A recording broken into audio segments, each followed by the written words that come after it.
ಸುರೇಶ್ ಅವರಿಗೆ ಮೊದಲೇ ಬಾರಿ ಏನು ಭೇಟಿ ಮಾಡ್ತಿಲ್ಲ. ಬೆಂಗಳೂರಲ್ಲಿ ನಾನು ಕ್ವಾರ್ಟರ್ಸಲ್ಲಿ ಇದ್ರೆ ಅವ್ರು ಬರ್ತಾರೆ, ಅವ್ರು ಯಾವಾಗನ ಇಲ್ಲಿದ್ರೆ ಅವ್ರ ಮನೆಗೆ ಬಂದು ಭೇಟಿ ಮಾಡೋದು ನಾವು ಇಬ್ಬರದು ಸಹಜ.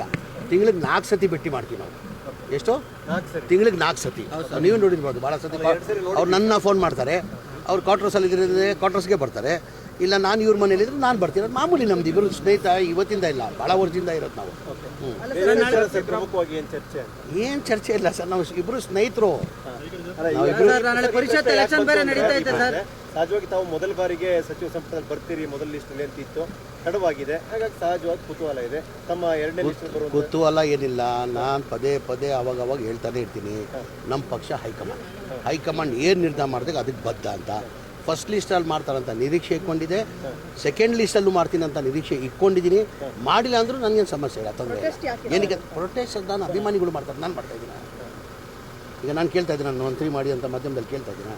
ಅಭಿಮಾನಿಗಳು ಎಲ್ಲಾದರೂ ಸಹಜ. ಅದು ಅವ್ರವ್ರ ಅಭಿಮಾನಿಗಳು ಅವ್ರ ಲೀಡರ್ನ ಮಂತ್ರಿ ಮಾಡೋಂತ ಕೇಳೋದಂಥದ್ದು ಎಲ್ಲ ಕಡೆ ಸಹಜ. ಅದು ಭಾಳ ಜನ ಕೇಳ್ತಾರೆ, ಹಂಗೂ ನನಗೂ ಕೇಳ್ತಾರೆ. ಸ್ವಲ್ಪ ಬೇಸರದಲ್ಲಿದ್ದಾರೆ ಸಮೀರ್ ಅಹಮದ್. ಖಂಡಿತ ಇಲ್ಲ, ಖಂಡಿತ ಇಲ್ಲ, ಏನೇನು ಇಲ್ಲ. ನನ್ನ ಮುಖದ ಮೇಲೆ ಕಾಣ್ತಾ ಇದೆಯಾ ಬೇಸರ ಇದೆಯಾ ಅಂತ? ನನ್ನ ಮುಖದ ಮೇಲೆ ನಾನು ಕಾಣ್ತಾ ಇದೆಯಾ ಬೇಸರ ಇದೆಯಾ ಅಂತ? ಖಂಡಿತ ಏನೇನು ಇಲ್ಲ, ಆ ಥರ ಏನಿಲ್ಲ. ನಾವು ನೆನ್ನೆ CLB ಮೀಟಿಂಗು ನಾನು ಹೋಗಿದ್ದೆ.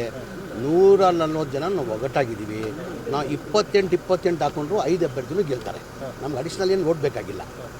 ಅಡಿಷ್ನಲ್ ಏನು ನಾವು 140 ಇದ್ದೀವಿ. ನಾವು 140ಗೂ 28 ಹಾಕೊಂಡ್ರು ನಾವು ಎಲ್ಲ 5 ಅಭ್ಯರ್ಥಿಗಳು ನಾವು ಗೆಲ್ತೀವಿ. ನಮಗೇನು ಸಮಸ್ಯೆ ತೊಂದರೆ ಇಲ್ಲ. ಯಾರು ಹೇಳಿದ್ರು ನಿಮಗೆ ಹೈಕಮಾಂಡ್ ಅಲ್ಲಿ ಕ್ಲೋಸ್ ಇದೆ ಅಂತ? ಎಲ್ಲಿ?